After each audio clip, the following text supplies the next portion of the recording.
Bonsoir à tous, je suis ravi de vous retrouver pour une nouvelle semaine d'Accès Direct, votre rendez-vous quotidien avec l'actualité sur 8 Mont-Blanc. Nous vous attendons dès à présent sur nos réseaux sociaux pour vos questions, vos réactions et vos commentaires avec le hashtag Accès Direct. Trois invités ce soir. Nicolas Lochu viendra nous parler du Rassemblement national des guides de montagne qui se tiendra prochainement à Tignes. J'accueillerai ensuite Yves Husson, président des maires ruraux de Savoie. Et enfin, on parlera de produits cosmétiques avec Raphaël Monod. Bonsoir Pauline. Bonsoir Seb. Alors, ce soir, le JT que tu présenteras juste après cette émission, on va parler notamment d'une convention signée par le Grand Annecy à propos de l'agriculture. Exactement, parce que le Grand Annecy est divisé en deux parts égales. Il y a 49% de zones urbanisées, le reste c'est des terres agricoles et forestières. Et donc du coup, pour les faire cohabiter, la convention a été signée entre les élus de la Chambre d'agriculture Savoie-Mont-Blanc et les élus du Grand Annecy. Et il y a fort à faire parce que désormais il y a 34 communes, donc on fera le point avec Fanette de Buisson. Et puis on prendra ensuite la direction d'Évian, à côté du lac Clément, pour une exposition chic. Bah oui, parce qu'il fait froid, donc peut-être on peut rentrer pour aller faire cette exposition. Donc le chic français, ça s'appelle, elle retrace l'évolution de la représentation de la mode dans les illustrations et les magazines des différentes époques, notamment aussi de la photographie des années 20 aux années 50. Donc Jean-Paul Crespi est allé y faire un tour et ce sera à découvrir à la fin du JT.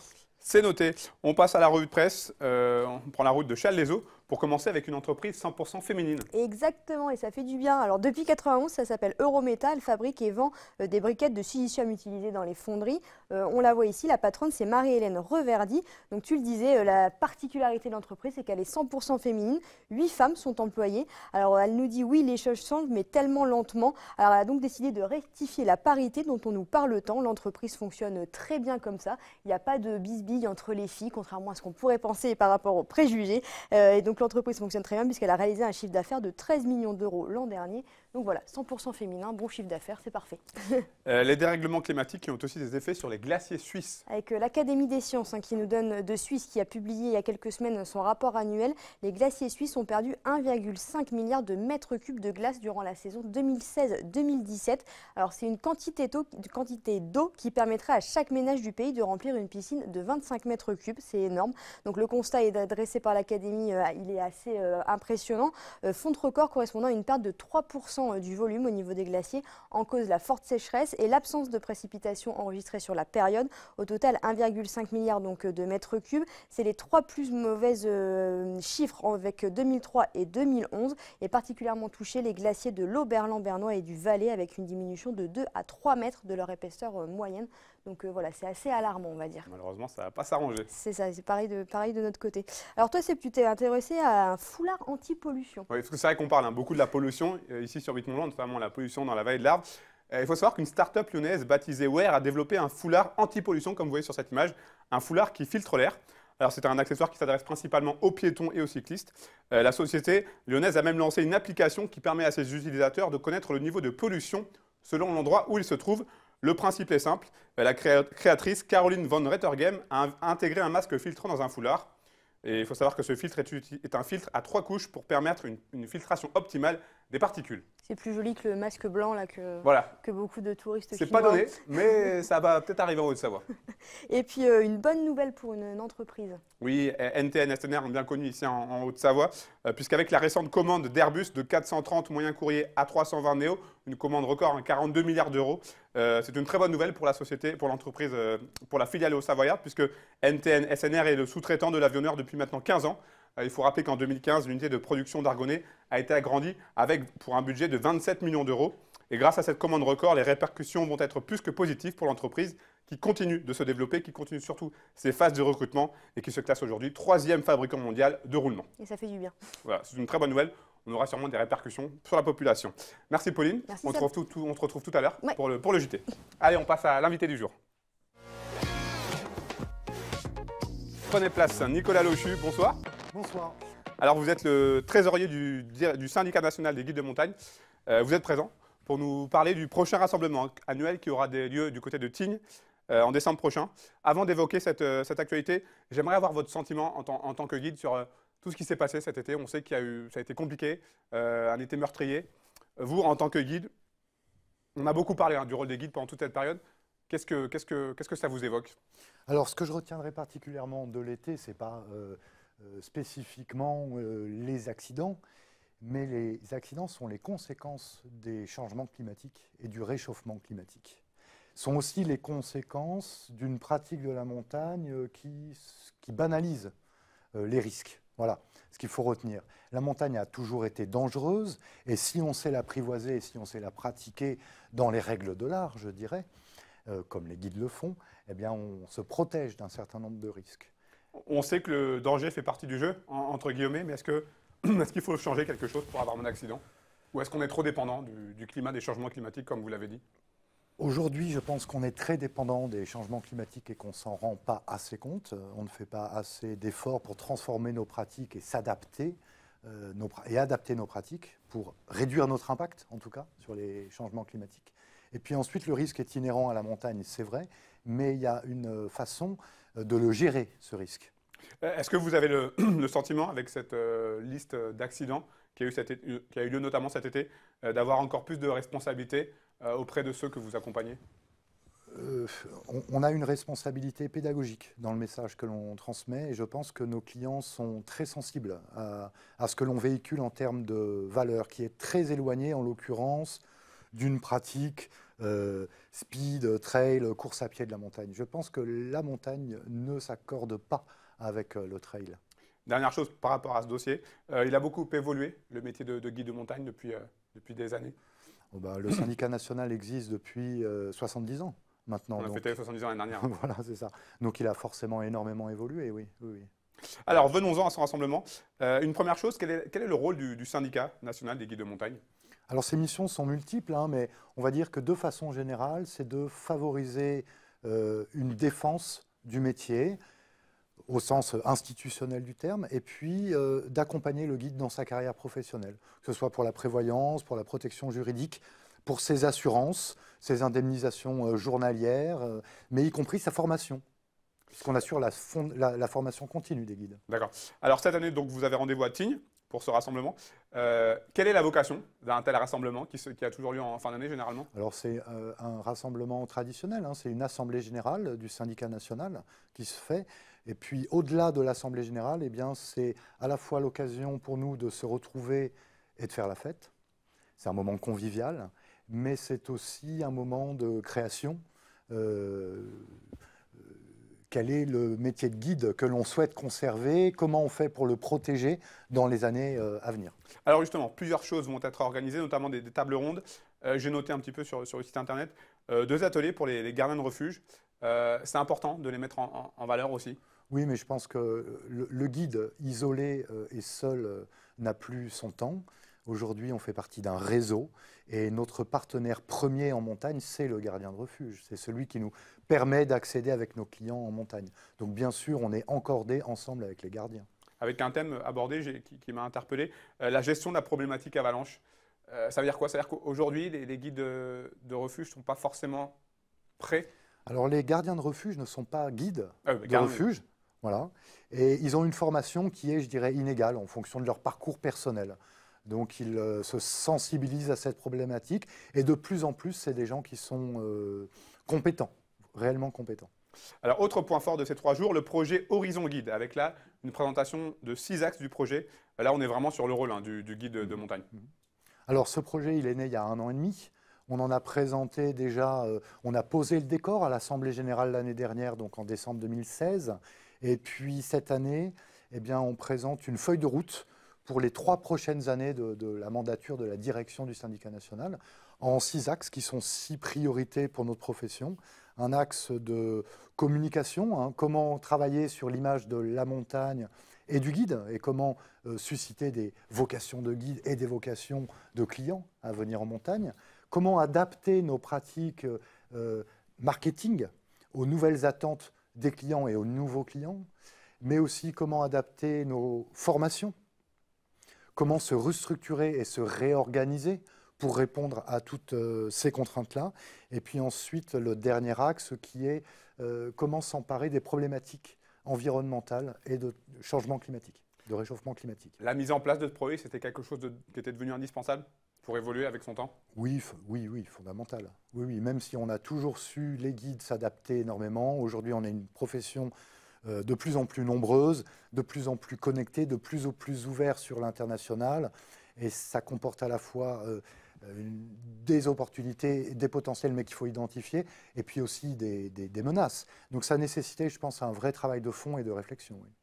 Il y a deux autres initiatives que j'aimerais mettre en lumière. Le Salon des artistes. Oui. On ne sait pas forcément, mais il y a pas mal d'artistes chez les guides. Et alors là, si je ne dis pas de bêtises, donc, pendant ces 3 jours, il y aura des expositions, des photos qui seront exposées dans quelques endroits sur Tignes. Oui, des photos, mais pas seulement, parce qu'on a beaucoup de guides photographes, bien entendu, parce que les guides sont des voyageurs et voyagent dans des endroits incroyables et ils ramènent souvent des témoignages photographiques, mais pas seulement. On a aussi des témoignages écrits, enfin des guides écrivains, et puis peintres, et puis sculpteurs, et puis musiciens. Voilà. Donc ce sera à l'occasion de ce salon qu'on pourra présenter une partie de ces œuvres. Et puis l'opération Corde à neuf. Qu'est-ce Voilà, que c'est? corde à neuf, alors c'est une opération qui va au-delà du symbolique, hein, parce que l'idée c'est que les guides ramènent leurs cordes usagées et qu'elles soient réutilisées pour faire des matières plastiques, donc recyclées, à base de matériaux recyclés. Et puis au-delà de ça, c'est aussi, on espère, pour nous, l'occasion de passer le message aux guides. On a une autre façon de gérer notre matériel. On peut être dans l'économie et on peut être dans le recyclage. Alors, ce type de rassemblement, j'imagine que c'est un moment que vous, les guides, vous attendez particulièrement. Oui, oui, bien sûr, c'est l'occasion de revoir les collègues, c'est l'occasion de faire la fête, c'est l'occasion de passer du bon moment ensemble pendant 3 jours, oui, bien sûr. La suite des événements pour les guides, ça va être quoi, les prochains grands axes? Alors les prochains grands axes, eh bien, c'est de continuer à travailler, à protéger nos adhérents, et puis de façon générale l'ensemble des guides. 95% des guides sont au syndicat national, ça ne nous exclut pas de penser aux 5% restants, de développer réellement l'envie chez le grand public de participer à la montagne, et notamment en passant un message très clair: le guide et la pratique de l'alpinisme n'est pas une pratique élitiste, c'est accessible à tous. Il y a des dangers, c'est vrai, mais on sait les maîtriser aujourd'hui et on sait les maîtriser sérieusement. Merci beaucoup en tout cas Nicolas Jus. On vous souhaite un Remercie bon rassemblement en tout cas avec Merci bien. les autres guides. Merci beaucoup. Au revoir. Au revoir. On va parler d'actualité à présent avec mon deuxième invité, Yves Husson, président de l'Association des maires ruraux de Savoie. Je vous invite à vous installer sur ce canapé. Merci beaucoup. Alors Yves Husson, vous êtes donc président, je l'ai dit, de l'Association des maires ruraux de Savoie. Vous êtes aussi maire de Chana. Vous venez de participer la semaine dernière au congrès des maires à Paris. Quel bilan tirez-vous de ce congrès? J'imagine que vous avez beaucoup de choses à dire. Oui, j'ai beaucoup. Je vais être simple. Nous, les communes rurales, mais ça ne date pas de ce gouvernement, nous sommes très inquiets sur notre pérennité. Parce que quand on regarde toutes les mesures qui sont prises par les différents gouvernements passés, et celui-ci d'ailleurs, eh bien, les ingrédients sont finalement tous rassemblés pour nous supprimer. Carrément. Carrément. Mais les auditeurs vont comprendre. Vous savez, quand on supprime l'argent à quelqu'un, il ne vit plus. C'est le cas pour les communes rurales, puisque toutes ces années passées, les dotations ont baissé. Donc, s'agissant de ma commune, mais de plein d'autres communes en France, en fait, il n'y a plus d'argent. Deuxième ingrédient qui repose sur les compétences que nous avions. Les communes géraient leur eau, géraient leur assainissement, géraient l'urbanisme, géraient le tourisme. Et tout ça, maintenant, va être transféré progressivement à l'intercommunalité, ce qui fait qu'il ne restera plus grand-chose à faire dans les communes de petite taille, ne serait-ce que le cimetière, quelques voiries, les écoles, voilà, à condition aussi que là, on décide pas de transférer la compétence école à une intercommunalité. Bref, nous sommes très, très, très inquiets, très, très, très mécontents. Et très inquiet, j'imagine. Et très inquiets et mécontents, surtout parce que, vous savez, on veut vivre, un individu, il veut vivre, une commune, elle doit vivre pour ses habitants. Et puis surtout, apporter la finalité, c'est d'apporter des services à ces habitants que nous représentons. Donc voilà, nous sommes très déçus, très mécontents. Et voilà, je pense que les maires ruraux de France, pour le coup, nous avons une association nationale, vont continuer de dire notre souhait de tout simplement faire avancer nos communes. En fait, nous sommes élus pour ça. On a une question d'un téléspectateur sur Facebook qui demande tout simplement, Rodolphe, qui demande si c'est la fin de la ruralité. Nous le pensons. moi, je dis, alors je suis peut-être direct, pessimiste, je dis que dans une dizaine d'années, il n'y a plus de communes rurales. Et quand j'entends les communes rurales, nous représentons les communes de moins de 3500 habitants. Donc au final, la loi NOTRe, elle vous a fait énormément de mal. C'est une catastrophe, la loi NOTRe, à l'évidence. Nous l'avons condamnée énergiquement. D'autres associations de maires au niveau national l'ont condamnée. Les élus de la montagne l'ont condamnée. En fait, on n'a pas pu bloquer le processus. On voit bien que c'était une bêtise, puisqu'aujourd'hui, ce gouvernement semble entendre que les élus que nous sommes pourraient conserver la gestion de leur eau et de l'assainissement. Voilà, ce qui montre bien que la loi NOTRe, c'était une bêtise. Parlons du loup à présent. Là aussi, un dossier qui vous tient à cœur. Vous avez récemment adopté une motion au sein de votre association qui dénonce la présence massive de loups en Savoie. La Savoie qui fait partie aujourd'hui d'un des départements les plus impactés par les attaques. Selon vous, la cohabitation entre le pastoralisme et les loups devient impossible? Non, je crois que c'est impossible. On ne peut pas, parce que les agriculteurs ont mis tout en œuvre, et sans doute avec beaucoup d'argent, même aidé par l'Europe qui les a aidés. On n'arrive pas, puisque en Savoie, il y a eu encore récemment, il y a quelques mois, quelques 300 brebis qui ont été poussés dans le vide par les loups. Non, il n'y a pas de cohabitation possible. Mais est-ce qu'il y a une solution, concrètement? Alors la solution, nous, que nous préconisons, enfin les associations aussi, hein, les communes des zones de montagne de Savoie, disent il faut continuer à maintenir donc les aides, hein, forcément, parce qu'il faut se protéger. Il faut aussi que les agriculteurs, évidemment, restent toujours présents dans nos territoires, parce que le paysage, il ne peut pas être entretenu par des employés municipaux. Donc il faut bien de l'agriculture, et il faut augmenter le quota, hein, de prélèvement de loups, on appelle ça comme ça, parce que je regardais une couvée de loups représente à peu près à chaque fois 8 loups nouveaux.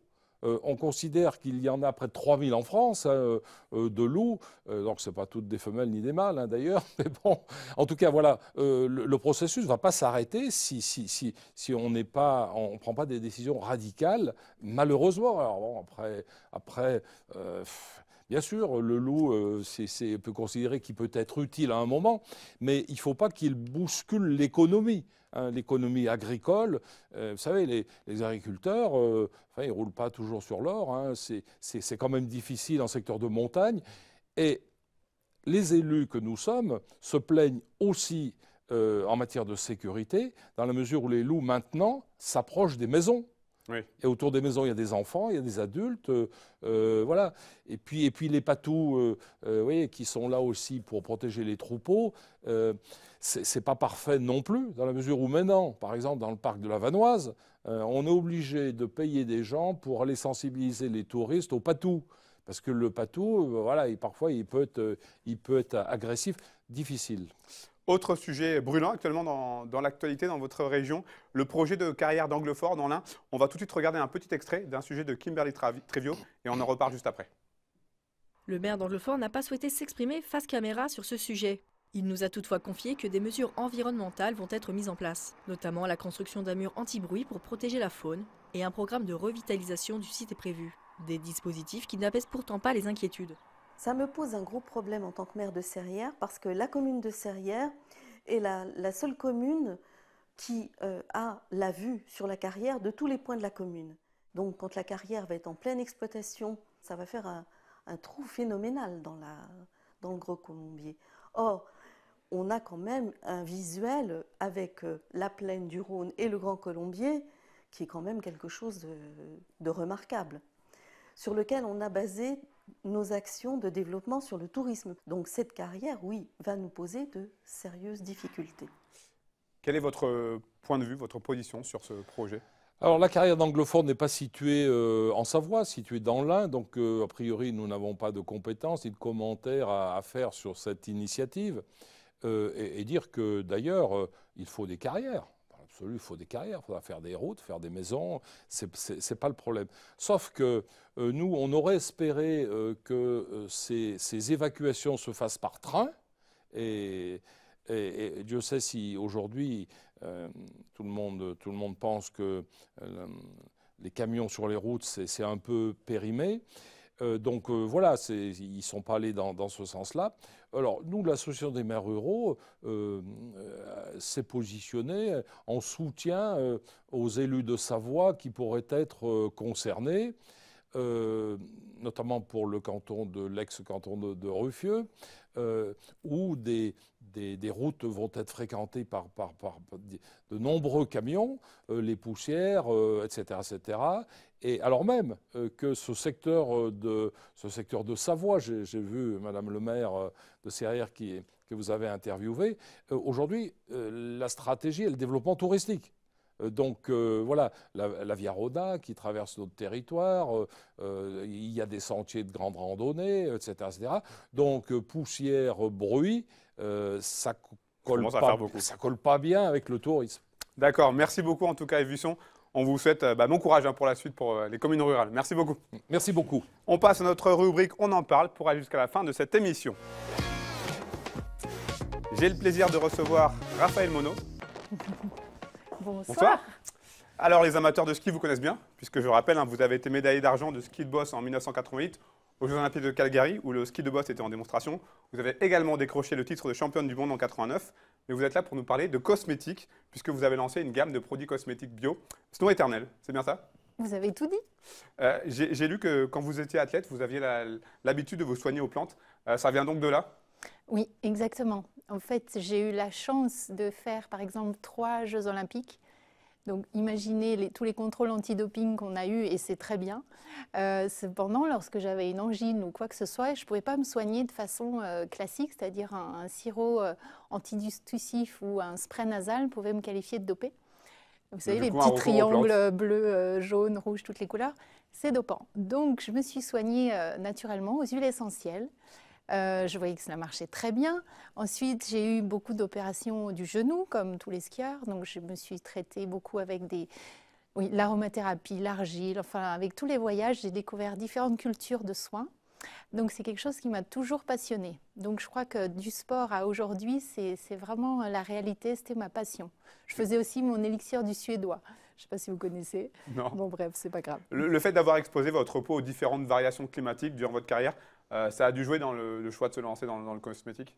Oui, effectivement, comme vous voyez, je suis une vraie sensible et à tous les niveaux. Donc, il y a très peu de cosmétiques que je pouvais supporter. Donc, je me suis amusée dans ma cuisine à faire des cosmétiques maison. Alors, qu'est-ce qu'on trouve dans cette gamme de produits? Vous nous avez envoyé un petit échantillon. J'ai osé faire le petit télématin. Qu'est-ce qu'on trouve dans ces produits? Alors, pour moi, c'est les 3 essentiels pour une famille sportive, sensible à l'environnement, éco-citoyenne, une femme enseignée, et c'est du 100% naturel. Donc, c'est vraiment du bioluxe, parce que faire une formule 100% naturelle, c'est costaud. Il m'a fallu 2 ans et demi pour sortir ces 3 produits avec mon laboratoire partenaire. Et je suis très heureuse de vous la présenter. Elle n'a que 1 an. Qu'est-ce qu'on trouve là? On a 3 produits différents, c'est bien ça? Oui, alors c'est une huile SOS, c'est donc une huile essentielle, une huile chauffante pour le sport. C'est une crème hydratante de toute la famille. Et c'est un solaire qui est la grande innovation, c'est-à-dire qu'un solaire bio aujourd'hui, c'est très rare de ne pas se retrouver tout blanc. Donc là, c'est une innovation dans une texture très fluide qui ne blanchit pas. Enfin, comment est-ce que vous sélectionnez les produits qui composent vos cosmétiques? Eh bien, tout simplement, les plus naturels possibles, les plus locaux possibles, mais surtout l'efficacité. Je ne me suis pas arrêtée aux fleurs de montagne uniquement, puisque je voulais vraiment l'efficacité, par exemple, de l'immortelle, qui est une petite fleur corse. Donc, elle n'est pas dans les Alpes, mais c'est la meilleure. Donc, j'ai choisi l'efficacité avant tout. Tous vos produits sont certifiés bio. C'est une garantie indispensable aujourd'hui pour vous? Oui, les labels français sont très respectés dans toute l'Europe. Le label Cosmébio est celui que j'ai choisi. Et je suis même allée au-delà du label, c'est-à-dire que pour avoir un label bio, on peut s'arrêter à 95% d'ingrédients d'origine naturelle. Moi, j'ai souhaité aller à 100%, 99% pour la petite crème, parce qu'en fait, comme on le touche avec le doigt, Enfin bon, je ne vais pas vous faire de la chimie maintenant, mais voilà. Toujours dans cette optique écologique et environnementale, vous faites également partie de l'ONG 1% pour la planète. Effectivement, ça c'est aussi un de mes grands... J'admire beaucoup Yvon Chouinard, le fondateur de Patagonia, qui a lui inventé, enfin développé cette fondation qui génère 250 millions de dollars par an par toutes les entreprises qui peuvent donner 1% de leur chiffre d'affaires. Donc là, j'ai choisi cette année l'association du Flocon à la Vague, qui est une association qui va dans toutes les écoles de France pour sensibiliser les enfants à la protection de l'eau, entre autres. Voilà, donc ça, c'est un sujet qui met à cœur. L'eau, la neige, c'est précieux. Et même les flacons sont faits de produits recyclables, il me semble. Oui, c'est du verre et du bois, donc des matériaux nobles. Et la petite surprise, c'est que le pot, quand on l'a et qu'on l'a terminé, on peut venir refaire une crème sur mesure avec moi et une esthéticienne, une nutrithérapeute. On refait une crème sur mesure dans ma boutique qui ouvre dans 15 jours à Verrier. Verrier, hein, c'est ça. Voilà. 3 engagements caractérisent Snow Éternel: la naturalité, le bio, la responsabilité environnementale et la responsabilité sociétale. C'est un peu ça l'état d'esprit de Snow Éternel? Oui, effectivement, le sens aujourd'hui, c'est d'être utile et de faire quelque chose qui soit vraiment logique avec l'authenticité d'un produit comme celui-ci. C'est vrai que aujourd'hui, je travaille seule. Mon souhait, ce serait vraiment d'embaucher, mais pour l'instant, je ne peux pas. Je travaille de façon délicate pour vraiment me positionner dans des belles valeurs. En 2010, vous avez créé un atelier de biocosmétique à Talloires. L'objectif, c'était quoi? De partager ce savoir que vous avez, il me semble que vous avez suivi des formations avec les botanistes suisses, c'est bien ça? Oui, c'est ça. J'ai aimé comprendre les vertus des plantes de montagne. Et puis aujourd'hui, je donne des cours de cosmétique naturelle maison dans un centre de sport, un centre de bien-être. Le gyrotonique, c'est aussi un de mes sports préférés. Donc, on est plusieurs femmes à travailler ensemble dans ce complexe. Et là où je vais bien sûr développer ces formules avec Madame Tout-le-Monde, on va faire des crèmes sur mesure. Comment on explique que ça marche autant, les cosmétiques, le bio et puis le fait par soi-même? Effectivement, ça demande du temps, hein, mais c'est vrai que les femmes aujourd'hui ont besoin d'authenticité, je pense. Et on regarde les étiquettes, on en a peut-être un peu marre d'avoir des allergies. Donc le naturel revient en force et j'en suis soulagée. Vous êtes l'arrière-petite-nièce de Théodore Monod, célèbre naturaliste. En fait, votre reconversion, c'est tout sauf un hasard? C'est vrai que je suis très honorée d'être l'arrière-petite-nièce de Théodore Monod, ce fameux botaniste, naturaliste. Enfin, pour moi, c'est vraiment un grand homme, le pionnier de l'écologie. Donc je pense effectivement tous les livres qui étaient dans ma bibliothèque gamine m'ont beaucoup inspirée. Donc voilà, j'espère l'honorer aujourd'hui s'il me voit là-haut. Une dernière question pratique pour finir. Donc, on l'a dit, ouverture de la boutique d'ici une quinzaine de jours du côté de Talloires, de Verrier. Verrier-du-Lac, oui. Et sinon, il y a une boutique sur Internet, c'est bien ça? Oui, merci beaucoup pour votre publicité. C'est vrai qu'en période de Noël, ça peut être un beau cadeau. Et voilà, effectivement, à Verrier-du-Lac, si vous passez, c'est un centre de sport, le centre gyrotonique. D'accord, merci beaucoup Raphaël Monod. Merci. Longue vie à Snow Éternel. C'est très gentil, merci. Merci beaucoup. Pauline Courceau va nous rejoindre sur ce plateau. Pour les titres du JT, Pauline, que tu vas développer, on commence avec un sujet, une signature de convention entre le Grand Annecy, à propos, dont on parle là, d'agriculture. Exactement, avec le Grand Annecy, en fait, est divisé en 2 parts quasiment égales, 49% Ton micro, on me signale que ton micro n'est pas allumé. Voilà. Effectivement. On me l'a donné. Ça fait partie des joies du direct. Alors je recommence. Le Grand Annecy est donc divisé en 2 parts presque égales. 49% de zones urbanisées, le reste c'est pour les terres agricoles et forestières. Donc il fallait bien les faire cohabiter ensemble. Une convention a donc été signée entre la Chambre d'agriculture Savoie-Mont-Blanc et les élus du Grand Annecy. La nouvelle agglomération en plus qui fait 34 communes, donc il y a beaucoup de monde à mettre d'accord. Donc Fanette de Bisson fera le point dans le JT. Et puis Jean-Paul Crespi est allé faire un tour du côté des viandes pour une exposition. Oui, c'est si jamais il fait trop froid et qu'on veut être à l'intérieur, ça s'appelle le chic français. L'exposition, elle retrace l'évolution de la représentation de la mode dans les illustrations et les magazines de différentes époques, notamment des années 20 aux années 50. Et donc Jean-Paul Crespi est allé y faire un tour, sera à découvrir à la fin du JT, donc il faut rester jusqu'au bout. Merci Pauline, on te retrouve tout de suite, juste après cette émission. Voilà, c'est fini pour ce soir. J'espère que ça vous a plu. Merci pour votre fidélité à nos programmes. Merci à toute l'équipe. On se retrouve demain à 18 h pour une nouvelle édition d'Accès Direct. Nous parlerons du festival des Arts Jaillissants et de 2 entreprises locales. Très très bonne soirée sur Vite Mont Blanc. Bye bye.